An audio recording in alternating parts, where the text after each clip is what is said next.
Fala aí, galera do 8º ano do Ensino Fundamental da Secretaria Estadual de Educação do Estado do Rio de Janeiro.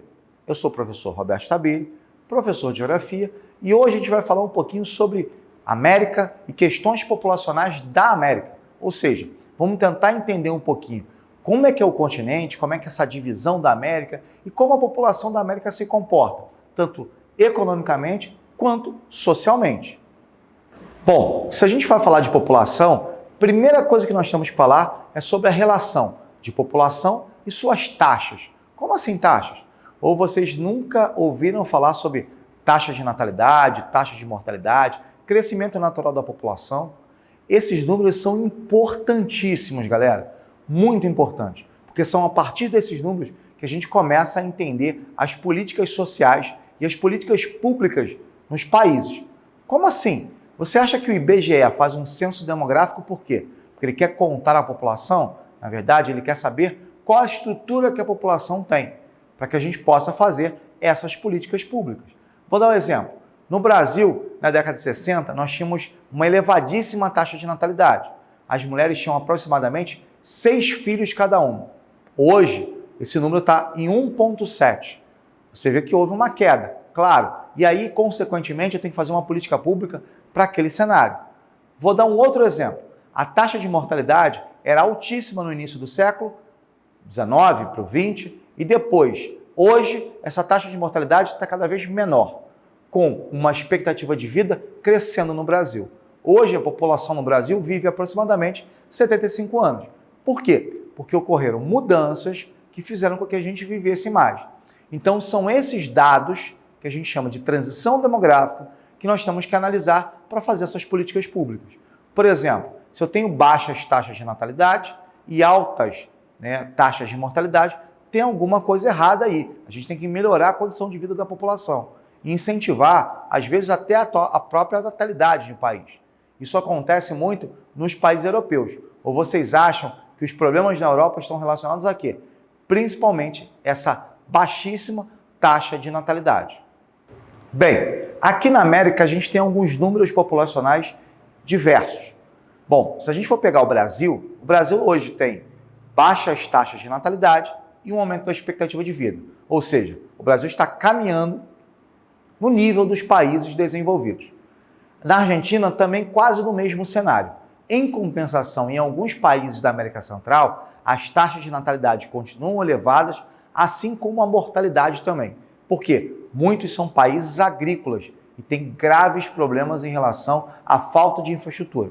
Não que a gente fique longe disso, mas do Brasil, como a grande maioria da população está nos grandes centros urbanos ou nas cidades, nas áreas urbanas, certamente o que a gente tem como característica fundamental é uma condição de vida um pouco melhor.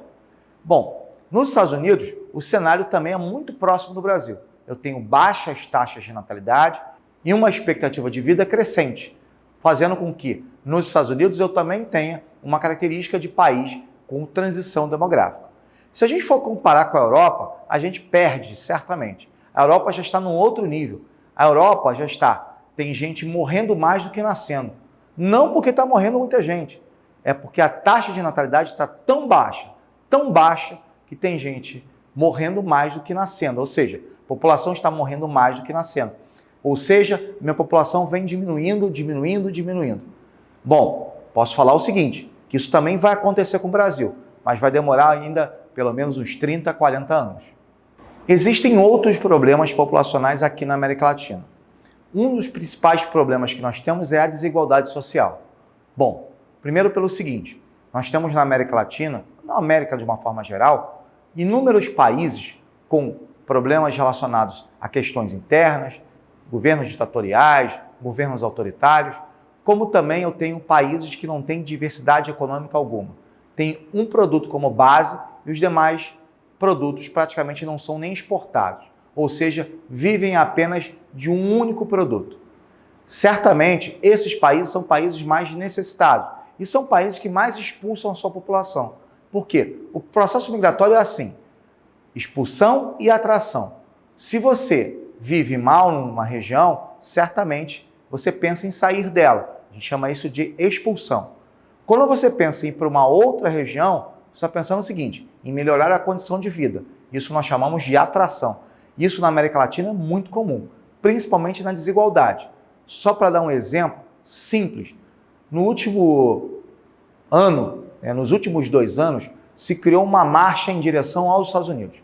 Países da América Central com graves problemas sociais, Honduras, Guatemala, El Salvador, saíram em direção aos Estados Unidos, tentando tanto sair de um país pobre, preservar sua vida e chegar ao chamado sonho americano.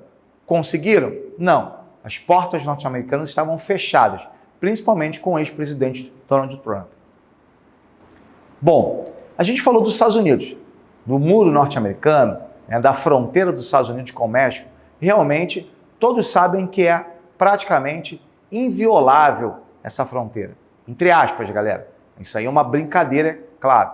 Existe sim pessoas que conseguem entrar na fronteira norte-americana, mas certamente a fronteira, tanto a aduaneira, faz com que muitas pessoas, principalmente do México, dos países da América Central, não consigam entrar. Só para um dado estatístico bem interessante, e os Estados Unidos questionam muito isso, é o seguinte: muita gente sai do seu país, vai para o sonho norte-americano, para o sonho europeu, trabalha e manda dinheiro para os seus parentes.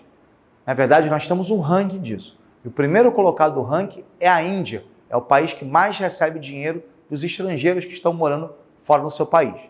O segundo colocado, na verdade, muito pouco, abaixo da Índia, é o México. Esse mesmo. Muitos mexicanos trabalham nos Estados Unidos e mandam dinheiro para os seus familiares no México. Só em valores, esses números podem chegar a 10 bilhões de dólares. Isso mostra um pouquinho de como é essa estrutura, de por que os Estados Unidos também fecham suas fronteiras. Bom, existem outros países que abrem. O exemplo é o Brasil. No Brasil, você pode entrar até bem, como eu posso falar assim, confortavelmente. No entanto, no último ano, o Brasil deportou mais de 2.900 pessoas. O Brasil não é de fazer isso, mas devido a questões principalmente de documentos. Bom, eu falei que o Brasil deportou bastante gente no último ano.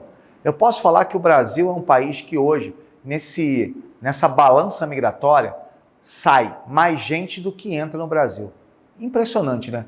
Todo mundo deve ter pensado assim, mentira, Roberto. Certamente deve entrar mais gente do que sair. Não.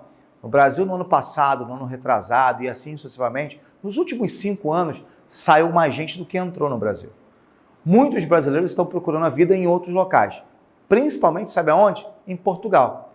É isso que dá a ideia da migração, que a gente chama o seguinte: existe uma diferença muito grande entre migração e refugiados, ou o refúgio, ou a migração forçada. Qual a diferença entre eles? Simples.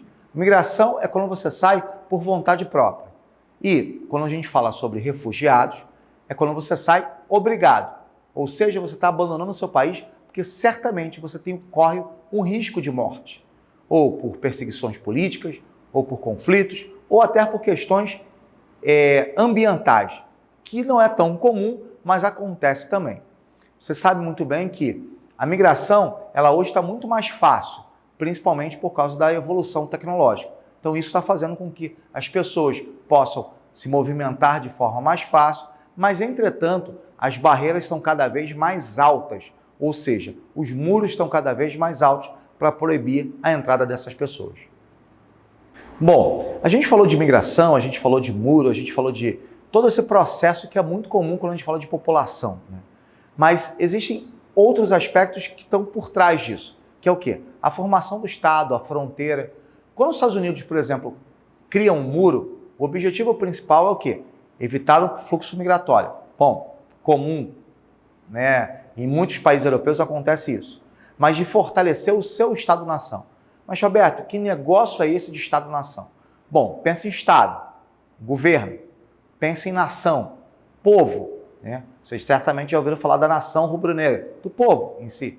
Então, dos torcedores, né, quando a gente fala de nação rubro-negra. Então, a junção desses dois fatores com as leis, a gente forma um Estado-nação. Posso falar que no mundo, existem vários países, entre aspas, que se consolidaram muito pouco, né, como a gente pode falar assim, em poucos anos, e ainda não se formaram como um Estado-nação realmente. E existem povos que não têm o seu Estado. Eu vou dar dois exemplos. O exemplo são os curdos. Os curdos são das maiores nações do mundo. Eles dividem território com mais 6 países. Mas adivinha, não tem um Estado. Existem outros. Na própria Espanha, a Catalunha quer formar o seu Estado e não conseguiu. Como os bascos, por exemplo, também na Espanha e na França querem formar o seu Estado-nação e não conseguiram. Ou seja, são povos que não têm o seu Estado. Eles têm a língua própria, eles têm a sua cultura, mas não têm um Estado formado. Na verdade, hoje está cada vez mais difícil formar o seu Estado-nação. Principalmente, como eu falei, com esses muros, com a política migratória e entre outros aspectos. Para isso, a gente vai ter que entender também que na América Latina, os processos de formação de Estado-nação não se consolidaram em alguns países. Como eu falei para vocês, existem países com governos ditatoriais, governos autoritários, governos que ainda não conseguiram se consolidar. Vou dar um exemplo do Haiti. O Haiti vivia numa ditadura até que, de repente, surgiu uma democracia. E nessa democracia, o presidente resolveu acabar com o exército. Adivinha? Um caos no país. E depois desse caos, um terremoto, que matou mais de 200 mil pessoas. Hoje o Haiti é um país fragmentado.